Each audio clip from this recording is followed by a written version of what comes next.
Hey, welcome in everyone to Miami Hurricanes Talk here at the Voice of College Football on our Miami channel. We got the Wholesome One on the line to answer your questions, take your comments, your trash talk, anything that you've got for us with the Wholesome One in line. We're here every Thursday at 5 o'clock Eastern Time in the Wholesome One. I am always so happy to see you, and we appreciate you jumping on board as always. How's it going?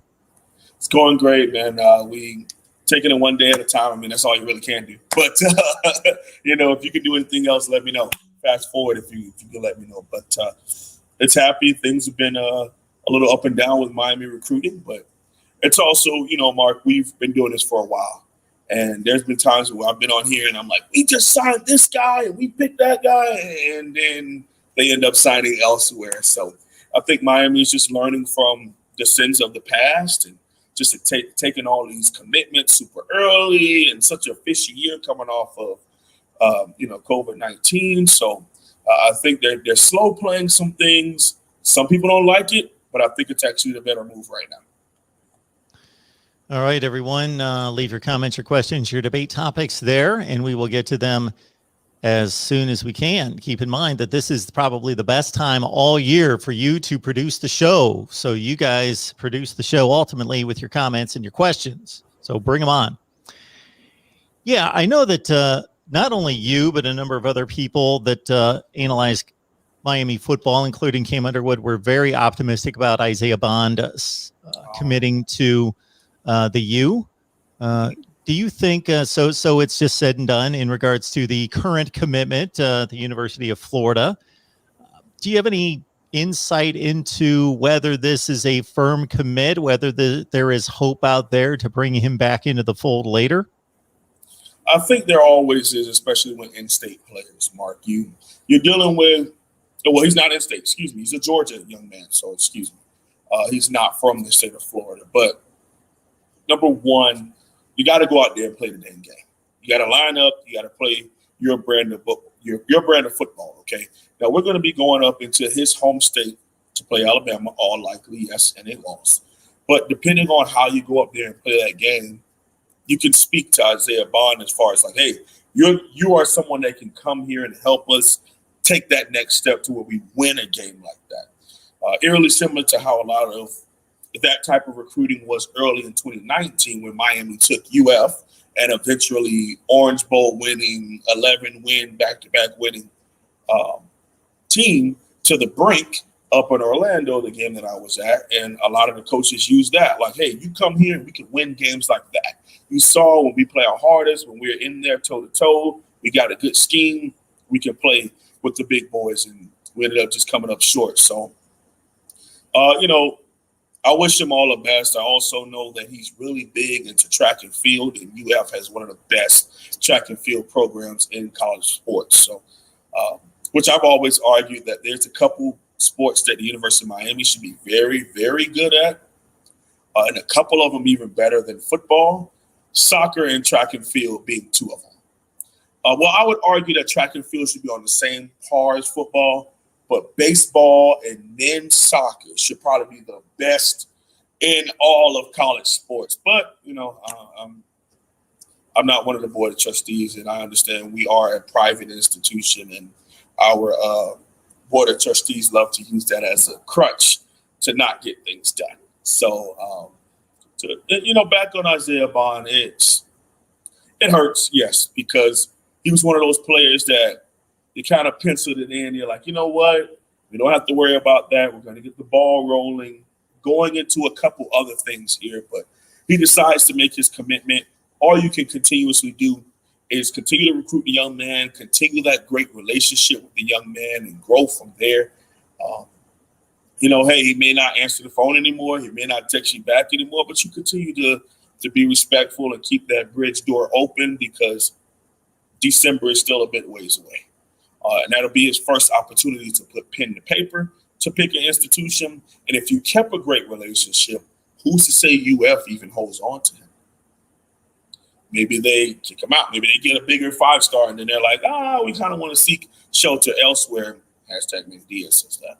And maybe Miami can come in through the back door. But I think we're going to be in good hands moving forward here. And about a week and a half with another receiver who's very similar to his build and his style, who is going to more likely than not commit, but I don't want to jinx it because I've already done that. So, that's what we're looking at right now. I will ask you this wholesome one. If they do, in fact, get that target or maybe another 2 or 3 guys that you and others may have in mind, is it what you would consider, based on what you know, based on what you've seen on film, a significant downgrade, or in that general tier of athlete? They're very similar. Okay, the player I'm talking about is Quan Lee. Okay, so Quan Lee is from the Florida area. He's from Gainesville. Hometown is Gainesville, Florida, and they don't really want to rock with him. They chose Isaiah Bond over him. So, they went out of state to go grab a young man when you have a borderline 4-star who's eerily similar, who does the same thing in your own city. So that's kind of how that is.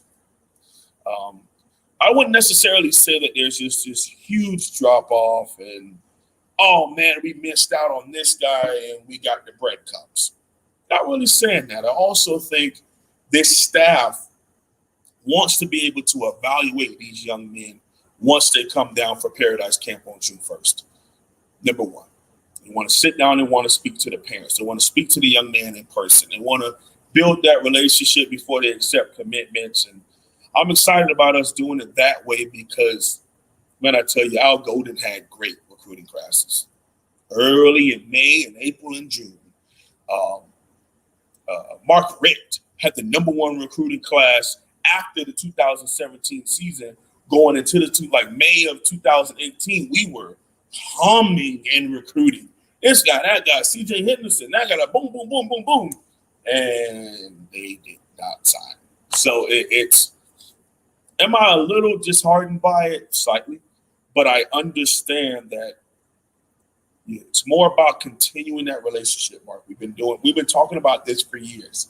Relationships are the key, not only in sports, in life, period. Good relationships, having a good name, keeping your word, things of that nature, being a good spirited person, that's built on relationships. And when it comes to recruiting and it comes to college football, there's nothing like still being a good person and having a great relationship with those players. And even if they do pick another institution, you give them a hug and tell them, good luck in your journey. If you ever need anything, I'm still a phone call away. And I think that's the young people and that's the adults that we have in the building down in Coral Gables for the University of Miami. Quan Lee's the 85th rated wide receiver in the country. He's number 88 in the state of Florida, regardless of position. And so just to compare that to what the experts are saying at 247 Sports, the composite against Isaiah Bond, 49th rated athlete, 56th rated player in the state of Georgia. Of course, Georgia doesn't have the quantity of my apologies for that. Does not have George the calling in. he wasn't too happy with that. Number 56 rated player in the state of Georgia, which Georgia is high rising when it comes to the volume and the quality of athletes, but still not at the Florida level.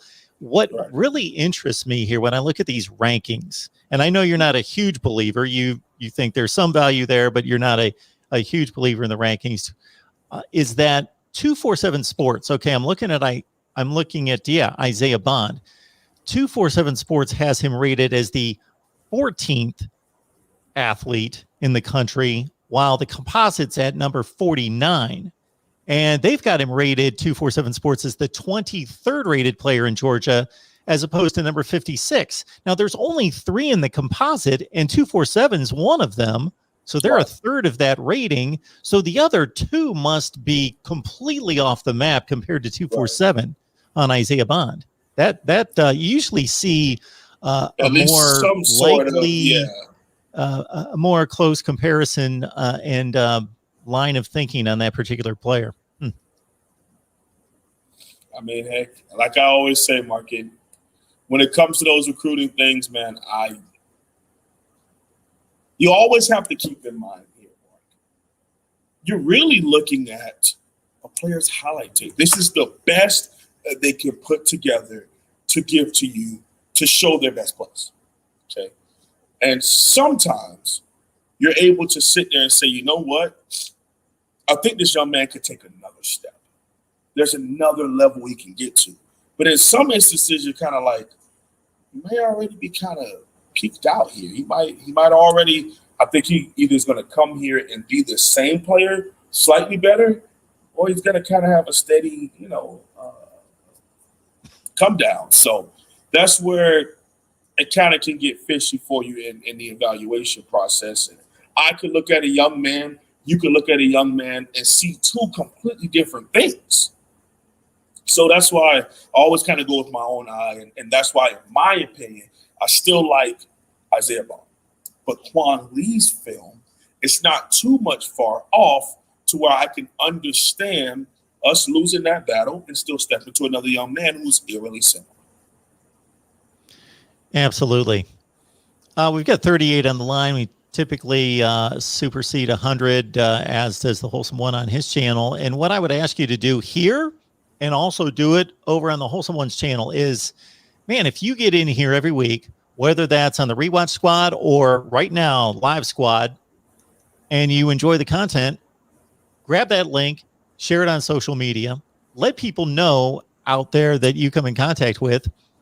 Man, Wholesome One, when we get a big crowd in here and we get, 100, 150, and it goes up from there when we get close to football season, my thought is, man, if all those people that are watching would say to their 10 Miami friends that they love the Canes or their family members, if they would say, hey, we get together every Thursday with the Wholesome One here at 5 o'clock Eastern time, jump on here, man, we could just blow out the numbers, I would think. So just keep in mind that the Wholesome One puts a lot of effort into his channel. He comes over here. He donates his time to be here with us. And, of course, I'm grinding away every day at the Voice of College Football. So just let us know. You are just on a different level, man. How do you keep them all? That's what I've always wondered, man. I'm sitting here and it's like, God, that has to be a lot to be like, oh, well, I got this guy this time and they got this. Oh, well, if this person shows up late, then I got to push this people. Like, how do you keep it all together? Instead of just going off the deep end one day, like, you know what? Nobody else give me 2 days. I commend you for the work that you do, man, because that can be a lot. Much appreciated. We always enjoy 904 Hurricane being here because he always encourages people to hit that like button and support us as well. So 904 Hurricane is basically saying one commitment has my wheels turning. I know Manny has a plan. I know the staff is talking to recruits. I just hope Miami gets the recruits they are targeting and not just whatever's left over at the end. Now, he is echoing a lot of the sentiment throughout the Miami Hurricanes fan base right now. Because you have in-state teams, Florida, who's not known for their recruiting, who just beat you in a recruiting battle. Tallahassee, who just came off of one of the worst seasons in school history, with a second-year head coach, which you could technically say first year because, last year was just such a in the air. You can feel however you want to feel. I get it. You're well within your right as a person to feel that way. Think about that feeling in your heart when we had C.J. Henderson and Trajan Bandy committed. C.J. Henderson goes off to be a top 10 pick at Florida, and Trajan Bandy goes undrafted and out of football, but pick Miami. Think about the time when we had Jordan Scarlett pick us at the Under Armour All-America game. He ends up signing with Florida. Okay. Think about some of those prospects that you spent just galvanizing them, being Miami Hurricanes. And Sony Michel never picked Miami, but he was a big Miami lean and then ends up signing with Georgia. We've had time where even our decommits would be a top 5 class. Think back to those times. Think about the pain you had to endure then. Where the young man, respect my decision season is what we usually say in Miami. Respect my decision. It comes to a hashtag respect my decision. You know, and it's the notepad and it's the little ugly signature thing that the player does. He ends up picking a rival school. Think about that. That's all I have to tell you. So yes, as of right now, it's not what you want. We don't have the number one recruiting class in May. Give me a good to great brand of football in August, September, November, December. Okay, give me that. And then I promise you in December, the same people who are trash talking right now, if their team isn't doing well, they're going to feel that same pain that we had to endure for the last decade of people just upping and leaving us, and they'll pick Miami. We handle our things on the football field. And don't think that our coaches are just resting on their laurels and, oh man, we just won 8 games. We ain't doing nothing. We just taking back, playing the video game. No, they're working. They're building relationships, but we're holding off because we know what it feels like. We know what it feels like. We're holding off. So, do I necessarily like this feeling? No, I want more. I want to see us go after something. Grasp a really good player and add this to a one commit class right now. But I would much rather take one commit right now and a top 11, top 10 in December, as opposed to a top 5 in May and then a top 25 in December and February. So it's pick and choose your battles, man. Pick and choose your battles. Wholesome one. You called it right there. George has jumped into the live chat. He's got a prediction for the game played between the Gators and the Canes in 2024 with Florida winning 38-31. This reminds me, Wholesome one, there was somebody that actually called me a couple weeks ago, and this is when Georgia signed a series to play with Notre Dame or somebody in like 12 years. This person actually called me on the call-in show and legitimately asked me to predict the final score of the game. Like they were serious. They wanted to talk about the game. And I'm like, well, considering those people are like second grade right now that are going to be playing in that game, I don't know. Do you have a scouting report you can send me? Yeah. You never know, man. You never know. It's the thing about it that makes it so funny to me is like, even the answer I give you right now, it's not going to be right. Sure, I could answer your question if that's what you want, but who's to say I'm going to be eerily close to anything? You know, it's weird. I will say this. It's funny, though. It's funny. You talk about calling something. You know, before we went live, what's one of the things I talked about? I said, the funny stuff comes up.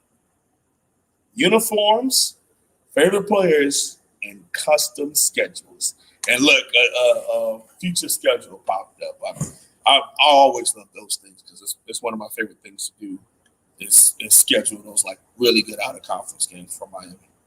You will love this, Wholesome one. So a friend of mine who runs a YouTube channel, SC1 Sports, he is, you got to play to the crowd. And this is one thing I don't necessarily like about this business, but for me to survive on YouTube, I pretty much stay with my hardcore football analysis, football talks.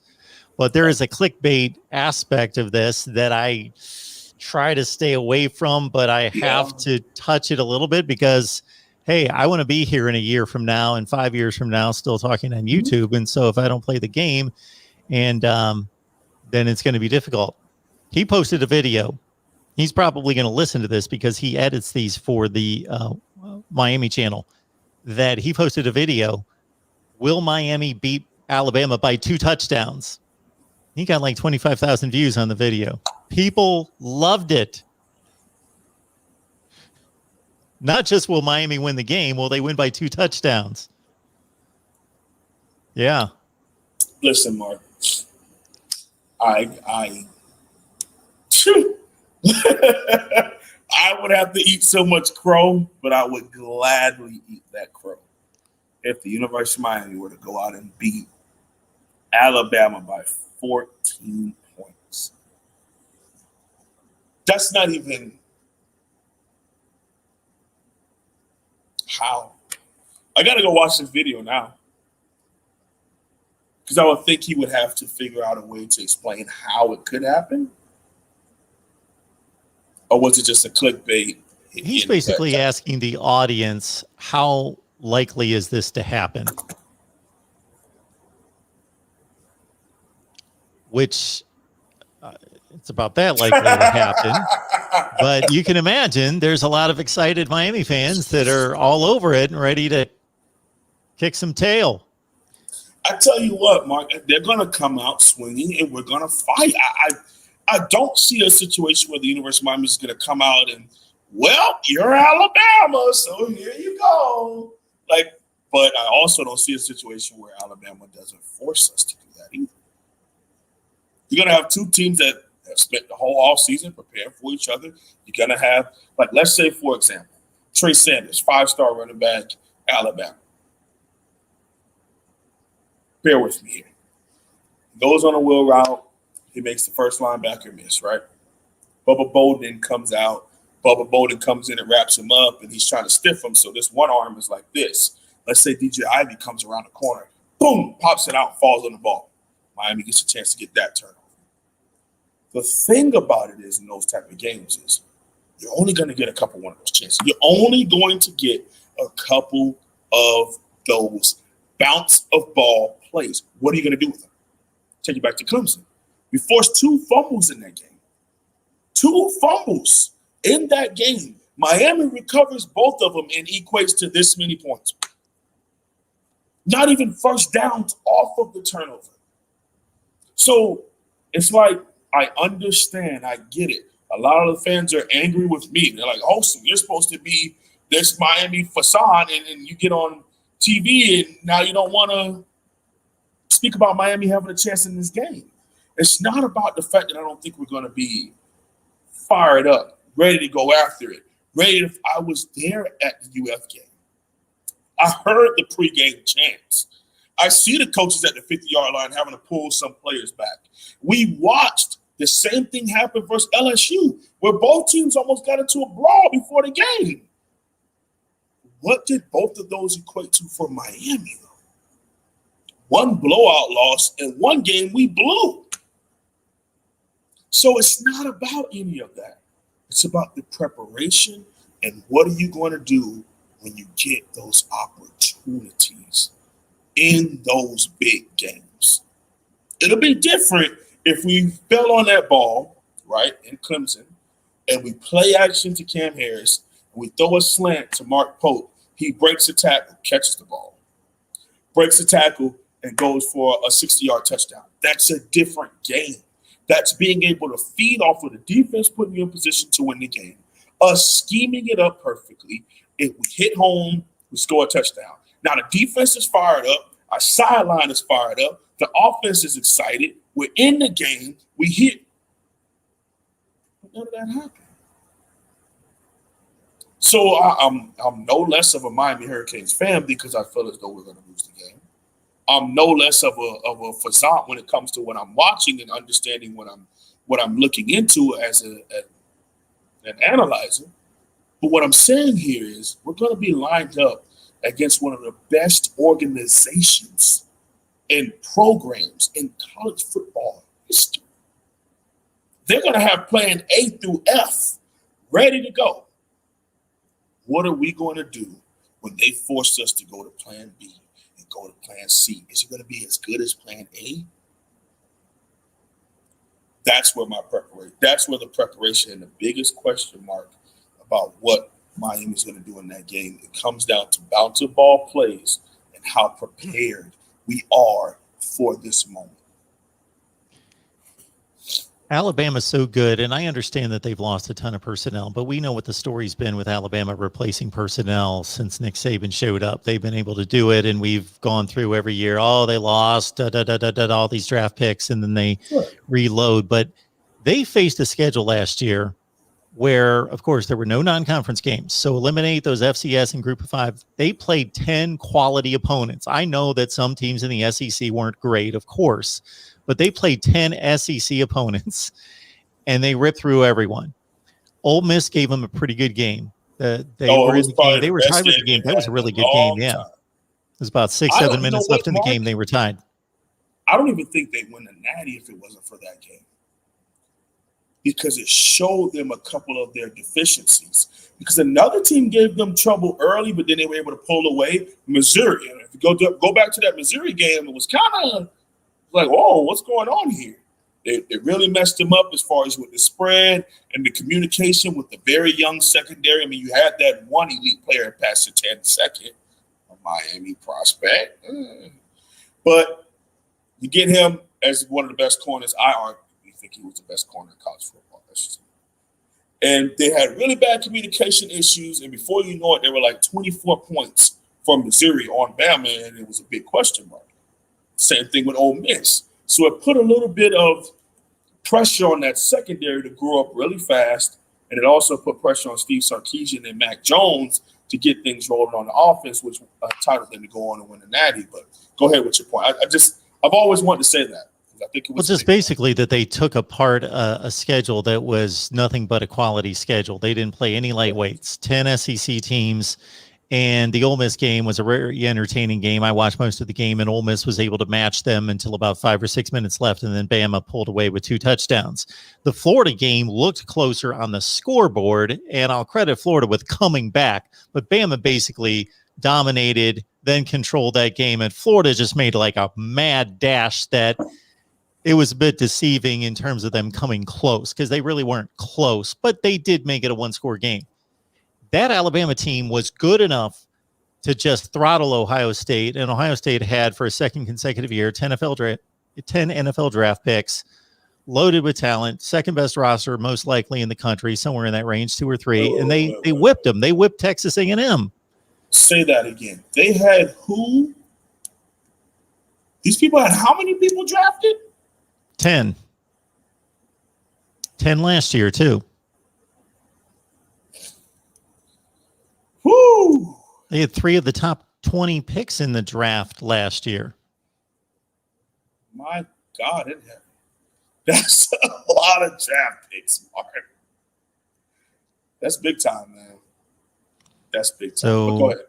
Alabama's on point. That's about all I'm saying, is that they are, even for as good as Ohio State and Clemson are, unless things change based on what we saw in 2020, Alabama's a cut above. What I saw in the Clemson game, the Clemson-Miami game, was, if you would have told me, excuse me. Uh-oh, Mark, get you some water, man. Get you some agua. Too many of these live streams and records. If you would have told me Clemson's up 21-10 at half, I would have said, okay, that's not a good thing for Miami. It's 2 scores, but it's still a ball game. Right. On the scoreboard, if that's all you knew, 21-10, I'm still thinking, okay, because my goal for Miami, and of course, I'm not a rooting factor here whatsoever, but as people talk to me, and of course, I get more questions on the Miami side than the Clemson side, is, what's going to be a good game for Miami, even if they lose? And I said, I want you to be entering the fourth quarter in the game, where the game is still, if it's 35-24 early fourth quarter, I consider that it's still a game. It's 2 scores, 10 points, 11 points, even 2 touchdowns. It's a game. But, of course, you had to have that blocked kick. That was a bit of a miracle. It was a great play, but,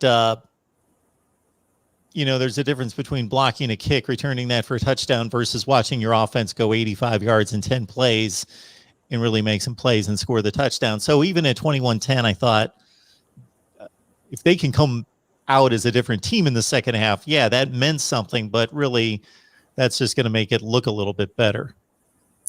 That, Mark, it was disheartening to sit and watch. And I feel like that's such a sad term to use, but it was just like, as much as I wanted to say we fought, I feel as though we fought defensively. But they toyed with us. Mark, they were calling stretch right, schoolboy left, RPO right, RPO left, read option up the gut, and then sent hellified blitzes to get to the QB. That was basically it. It was so simple of a game plan that we made it look really good. We made it look really, really good. Mark, they even called trick plays on us. The same trick play that they called in 2015 with Deshaun Watson. It was, you saw a team, and when we made that first mistake, I think you know which one I'm about to go to. We made one early mistake, Mark, in the opening drive. We get them to 4th and short. Quincy Roche reads it perfect. This was the one time, and this again, your game plan A.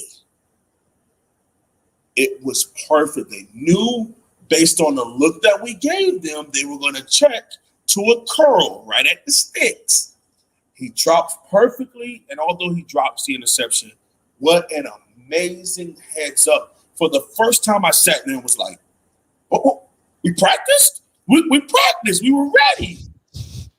And he's offsides. We could not catch a break. And then they end up going on that drive, and I feel like that sucked so much wind out of us to have it go down the way that it did. And eventually it just leaned on us. And then, Sunshine is faking a couple injuries, and, he slides. I don't know anybody that slides up like it's baseball, but whatever. He slides. We take the bait. We hit him. He acts like he passed out. They thoroughly just embarrassed us psychologically, man. And all I can hope is that Coach Manny Diaz learned from that experience, because it was embarrassing. And shout out to Bobby Durkins, but Bobby Durkins happened to be on my channel. And the one thing he said is, if I watch that game and I see Miami jumping up and down and looking at each other dancing, it won't be a game. But if I see Miami run out of that away tunnel, focused, steely-eyed, business-like, I'm terrified. Because a business like Miami, a focused Miami, could give Clemson the game they long. And my argument is that's our style of play, Mark. I mean, everyone's different. We can be jumpy, lively, energetic, dancing, and still be focused. That's just how it is in South Florida. That's our culture. But I understood where he was coming from. There's a business-like to it, and then there's this, hey, we're at a football game. Oh, crap, they're good. It's a different look. And, I did one on my H1H podcast every Wednesday night. And I said, college football is about business, even though I used the slang term business. That's what it's about. It's about business. Are you focused? When you get off of that bus, away or home, a lot of teams require you to be in suit and tie, head to toe. Not us. We in sweatsuits. Now, you could T-shirts sometimes. Okay, cool. But if you want to run your program and prepare young men for the National Football League level, you will be fined if you're not in a suit and tie when you play in the National Football League from head to toe. Just something minor. Not what Michael Pinkney and Shaq Quarterman and Romeo Finley are head to toe in a suit, and everyone else is in team sweatsuits or T-shirts. It's about business. It's about being focused. And I tell you what, if we come to Atlanta with that hunky-dory dancy crap, I'll be sitting here shaking my head saying I wish we would have. Falcon ERX. 2 super chats out of Falcon ERX. Thank you so much for the super sticker. And also from Falcon ERX, the voice of college football and the wholesome one. Greatest show on earth. Appreciate that, man. Thank you. Love it. All right. I'll be looking for more comments and questions. We got another super chat coming in. I'll catch up with it in just a second. But you used the term, was it discouraging? Disheartening against Clemson. Okay. Yeah. Since you've been Okay. watching So Miami. Cuban Ken says Yep. that I'm lying about he wore a jumper in his post. Okay. Here we go. Cuban Ken, listen to me, Primo. Listen. I am talking about getting off of the team bus and walking into the locker room. You watch any NFL team, and that's what it is. And maybe you're talking about Fitzpatrick for the Dolphins. Maybe that explains. You're talking about one of the worst organizations in the NFL. So maybe that's why he was in a jumper suit.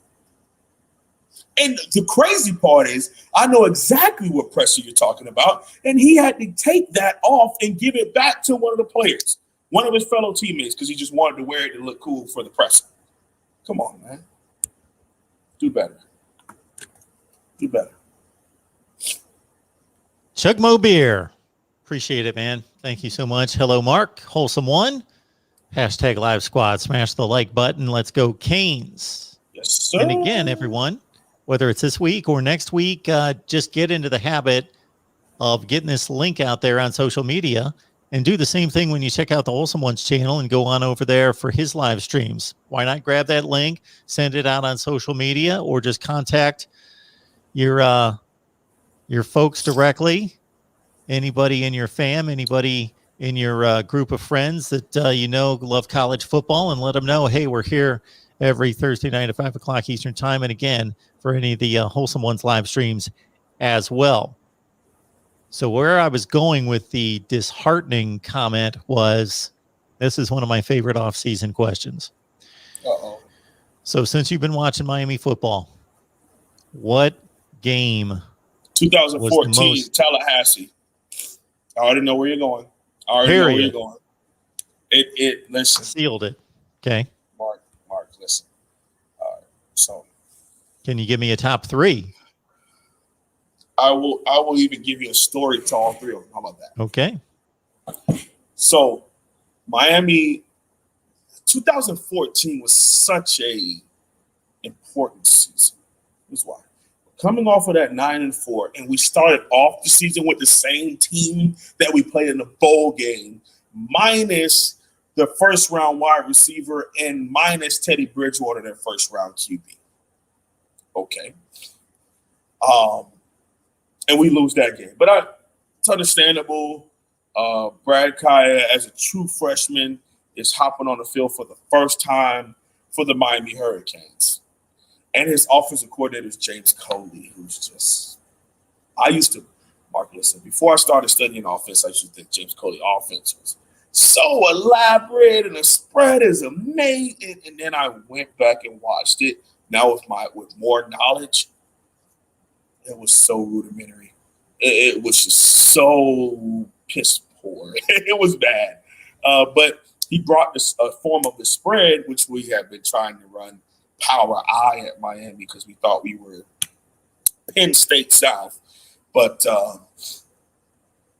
we get the number 8 ranked recruiting class, right? And we sign guys like Casey McDermott. We sign guys like Chad Thomas, 5-star defensive end. We signed guys like Joe Yerby. But we lost guys. We lost guys like Ermin Lane, one of the best wide receiver DB kind of players in South Florida. Dalvin Cook. He went to Miami Central and ends up going up there, right? Miami jumps out and, man, first play of the game, Mark. False start, Trevor Darling, right tackle. Second play of the game, play action sack. Third play of the game, slant, incomplete punt, given to Tallahassee. First play of the game for Tallahassee, a dive, stop, Anthony Chickalo on the assist tackle. Second play of the game, we get a we get to the point where we're getting they went for a play action screen. They ace jet their wide receiver across and they fake it to him, and then they throw a screen to one of their scat backs. Denzel Perryman makes an open field tackle on the far side of the field. On third down, they go 4 wide. They go out to 5 wide. We send Jermaine Grace on an empty blitz. He gets shook in the backfield by Winston, but then he's able to quick enough to turn around and trip him up to stop the conversion. They punt the ball back to Miami, right? Okay. And then the onslaught begins. Miami does a stretch play to Duke for about 8 or 9 yards. The next play was a play action post to Philip Dorsett, touchdown Kansas. Right? Okay. I'm fired up. I'm excited. It's my freshman year of college. I'm super excited. And I'm like, all right, we're going to handle these people, and I'm not worried about it. All right. Then we get out there. Winston throws a post against cover 3. I don't understand why he would throw a post against cover 3, but whatever. Deion Bush jumps up, picks off the ball. Crowd's going bonkers, right? Okay. Mark, we throw a little skinny post out of 22 personnel, too tight, 2 running backs. But then out of that 22 personnel, we went to 4 wide. So we get Clyde Walford on a middle linebacker, one-on-one in coverage against Telvin Smith, one-on-one in coverage. He gives him a skinny post right over the top. Brad Kaya hits him in stride, and then Clyde Walford is pulling away from the team. Here comes Jalen Ramsey to tackle him. Our fullback, number 44, Walter Tucker, comes and blasts him out of the picture. Crowd going nuts. They throwing soda and beer in the air. Miami's up 14-0. All right, cool, no problem. Tallahassee goes on offense. Miami forces a 3-and-out. Punt the ball. Miami goes on a nice long drive. We get to the 1-yard line. It's 3rd and goal. Miami does a short side of the field toss to Duke Johnson. He sneaks in the end of it. It's 21-0 Miami. It's rolling. The crowd is going nuts. Commentary is talking about how this feels like the old Orange Bowl days. Yada, yada, yada. Get a couple field goals in there. Miami's up 33-10 at halftime. Miami ends up losing the game 36-33 on an interception by Jalen Ramsey. The way that Al Golden would lose games was just so heartbreaking because you knew the team could be so much better.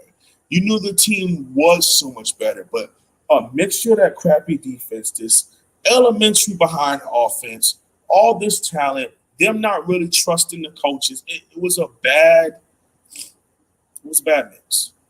And I think that loss, and we had already had a couple losses that season. I think it was like late, but then we ended up losing 4 more after that. And going 6-5, because I think one of our games got canceled that year. We lose the bowl game to South Carolina. But that will always be my number one because I was growing up, Mark. In 2009, we won the game, but that was because their tight end dropped the pass in the end zone. Okay. We end up going up by 4. These people go on like a 99-yard drive, and it made it look easy. They get into the end zone and drop the ball. No time left on the clock. Miami wins. For the next couple of years, Mark, it wasn't even close. 2010 was a blowout. 2011, 2012, 2013, Miami had one of the 7-0, one of the best talented teams to get blown out 41-14. And so that's 10, 11, 12, 13, 4 years. It's a whole, cycle. We're going into this 2014 game. We're bringing out the black uniforms and the orange tops. Some people hate it. I loved it. With the big blown up U's on the side and the orange, and then it's the hurricane. It was just it was our last year in Nike. And some of my favorite players, Some of these guys that were part of my recruiting class are in this game. I mean, Chad Thomas had an assist sack in that game. Denzel Perryman is making plays. Deion Bush, the reason why he got drafted is because this dude was like a Tallahassee killer. He had in his career, he had 4 interceptions versus Tallahassee alone. Tracy Howard made a couple plays. Clyde Walford just broke for a 63-yard skinny post. Philip Dorsett, a future first rounder, had a touchdown. He dropped another touchdown at 153 total yards in that game. It was just like, how could you allow this to happen? At home, nonetheless. That was a heartbreaker. And I feel like we still were licking our wounds from that for a while because we had them. And that was the one year it felt like we really had the better team. They made the plays. And, history goes on for 3 more years after that to stretch it to 7, and Miami ends up getting it in 2017 with the lob to legendary Langham. So my number 2, 2 years later, same venue, same teams, same network, same time kickoff. And Miami goes, and on 4th and goal, we throw a fade route to Stacey Cole, who beats McFadden, the 5-star corner, in the back of the end zone for a touchdown to go to overtime. All the momentum. And Tyree St. Louis takes a play off. He gets blown up, and their nose guard blocks an extra point. Miami loses by 1. Those games, it hurt because you knew deep down we had the better players. But we were being out-coached every single season. And the biggest game of our season, at home. And it just shattered my poor little heart, but and a third one. What's one that really got me in there? FIU. I'll just leave it at that. Anthony Jones running for 198 yards on a Miami defense, and us just looking like we didn't want to be there. Nobody cared. We got players twerking on the sideline. It's just our program was a laughing stock in 2019. So, yeah, I'll say Tallahassee 2014, 2016, and FIU 2019. Some of the most despicable stuff and disheartening, to answer your question. Miami Talk with the Wholesome One every Thursday night, 5 o'clock Eastern time. And again, I'm going to hammer this home, Wholesome One, because it just hit me the other day. I'm going through these live streams, whether it's the Miami streams or the other ones, but these Miami live streams in particular, because they're so strong. And hey, if you guys enjoy them, and I know that many of you do, whether you root for Miami, especially the Miami fans, but regardless of who you root for, if you're here all the time, get the word out there. Let's get a big crowd in here. I want to shoot for the stars. I think we can get like 1,000 people in here for live streams heading into the season. You know what we could do? One of these days, we should do literally a hashtag live squad and look over the game, talk about the game as it happens. I think that would be boom.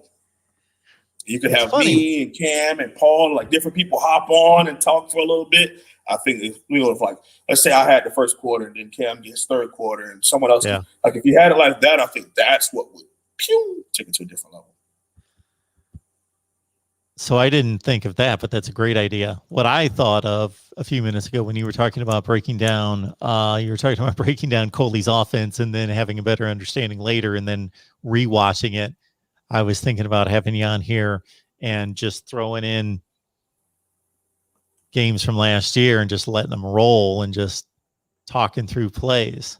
Oh, man, I would love that. Good God, I would love that. I mean, I still got notes because I did preview. So I did film preview on the team that we were going to play every week, team preview, and then I did a review of Mark. That Clemson play. I literally had the film from when it happened, and they called it. Oh man, that hurt. But the only thing I guess you could say is, how do you coach against that? Do you say don't get off the ball as a D line? I guess you could. You just would hope your linebackers are a little bit more aware, but we have some of the worst linebackers in college football.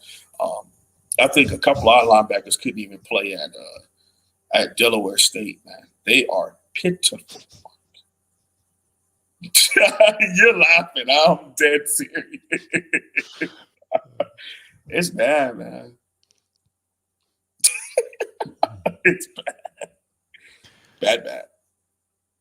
I don't want to take this in this direction too far because it's the NFL, but when you mentioned the Quincy Roche play when he went off sides, and you knew that I knew where you were headed, and I did, I also thought of the D Ford play against Tom Brady. Remember the AFC Championship game a few years ago? Kansas City's in line to win the game. Brady takes a snap.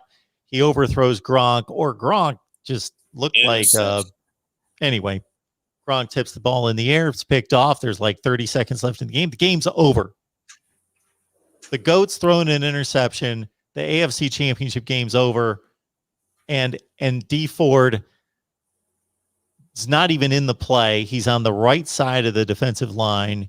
Never got close to Brady because Brady just took a one step. And so I hate, now the official has to make the call, and he was offside, but I just hate, if there's a call made, I like it to be reasonable where, okay, that was a pass interference and the guy got mugged. That had to be called. Or that's a holding call on the tackle, and yeah, it had him by a horse collar. You got to call that. That affected the play.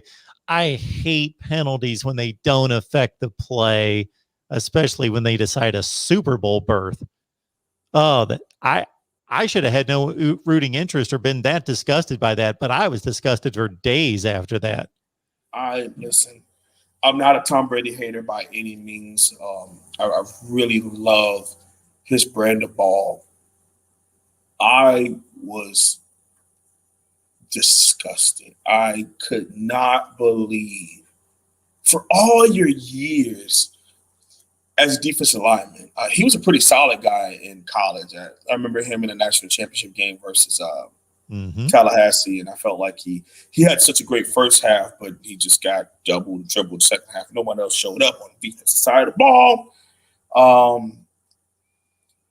There's no way as a defensive lineman that you are that close to the offensive tackle and you don't feel like something is wrong, where you don't look around. And side note, just like I said about Quincy Roche and the focus, if we're watching the play as a defense, you're telling me nobody on that sideline didn't scream, yo, Quincy, back up. You're offsides. Nope. You're at an away game. So the crowd isn't cheering. They're quiet because the offense is on the freaking field. And nobody had the awareness or focus to tell him to back up, get off sides. And Ford, listen, Mark, you talk about fired. Listen, before he would have made it to the team bus, he would have been cut. I don't care about it. Don't call me with it. You were offsides at the literal worst time. No, you're right. There's more to a game than just one play, but you will always be remembered for that. I mean, you talk about calls. We're not going to get into that, but you talk about calls that really affected a team and the future of a program. We know all about that as Miami Hurricanes fans. We know all about that. I don't know what you're talking about. Anyway. I bet you don't. Let's look ahead. Paradise What's it Camp's called? coming. Let's not look Is in the it past. plausible deniability? Is that the right term for what you just uttered? It is. It is. But go ahead. And hopefully 100% of the people watching know what we're talking about. But I know there's a few out there that are just like, what? Anthony is looking ahead to Paradise Camp. Wholesome one. How many commitments do you see happening during the barbecue and satellite camp during June and July, realistically, in your honest opinion? Well, I always give my honest opinion. Sure. I'm not one of those lying folks that I hate that. I say 5 or 6. I don't think it could exceed that. You don't want to just take a whole bunch of boatload of commits. You want to be careful. You don't want to hop too on. And you're talking about the barbecue. See, what I would want is if the commitments come after the camp part of it, because the barbecue is the day before where we sit with the family and we have the conversations. The next day is the official camp where we get on the field and we start coaching, and then the indoor practice facility. So I would want us to take commits after we get a chance to see them move around and play. I'd like to let everybody know out there, as we certainly recognize Chugmo Beer, and then now Mr. Prime 3773. Don't want to screw up his 3977. 3973. I need the contacts in 3973. Mr. Prime, appreciate you being here, and thank you so much. Go Canes with the super chat contribution. Want to remind everyone and let you know, to be clear on this, that we love the super chats. Absolutely. Thank you so much for the contributions and the support. You can directly contribute by hitting up Venmo, PayPal, and Cash App.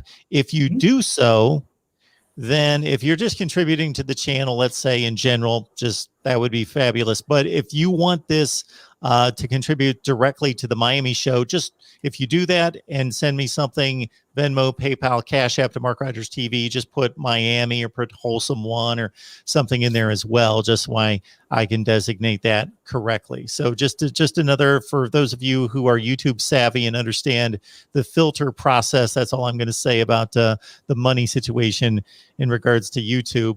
We'll understand that when it goes directly to us through Venmo, PayPal, and Cash App, it's better for everyone. But thank you so much for the super chats. Absolutely. Thank you. All right.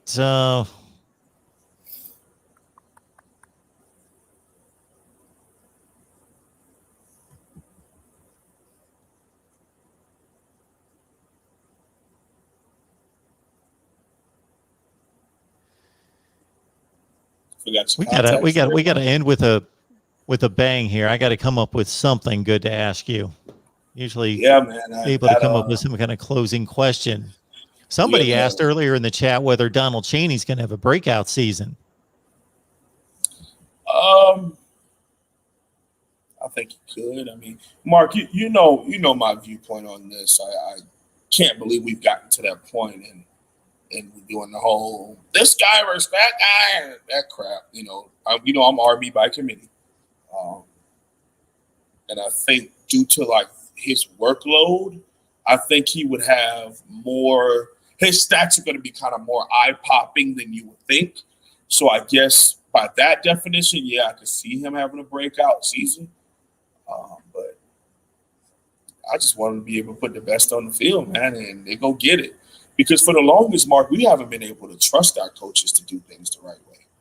I think that's where our fan base has gotten to the point where they tried to take over and put together recruiting boards and fantasy this, because we had coaches who were ill-equipped to be Miami Hurricanes water boys, let alone be Miami Hurricanes coaches and recruiters.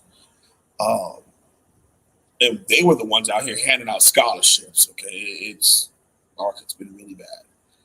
So I understand why, under Don Solinger, historic Miami Hurricanes special teams and running backs coach early in the late 90s and early 2000s. Okay, he was the one who helped build the Clinton Portis, Edwin James, Willis McGahee, Najee Davenport, all of them. He was their recruiter and their position coach, right? He was a part of one of the last staffs where competition really had the best players come out. And that was 20 years ago. Since, I would say since Larry Coker, it's been either seniority or favoritism that has contributed to starters for the Miami Hurricanes. So I understand why the fans are just so excited about, man, you see Chaney when he gets the ball, he's on. He plays so hard, he's so fast. When Knighton gets the ball, God, you see him shaking, baking it. Yeah, I see all of that. That's really good. I'm hoping with Coach McLash's resume and his qualifications to be our OC, their position coach, Coach Hickson, and all of what we're bringing to the table now as a program, I can see all of them having very good seasons and doing well for themselves. All right, folks, we'll be back in about 45 minutes with Cam Underwood from State of the U to talk more Miami football right here. So keep it locked in. And if you want to check out some Nebraska talk, we will have that as well on our Nebraska channel at 8 p.m. Eastern time. Nebraska, Absolutely. huh? Look at you. Nebraska Live. Nebraska, Iowa, Oregon. Well, Oregon's doing well, so I understand. They're doing pretty well for a program. Their head coach is our head coach, so we're waiting to see when that happens. All right, Mark. Thank you so much. All right, wholesome one. Y'all have a great day. It's always appreciated, man. You too.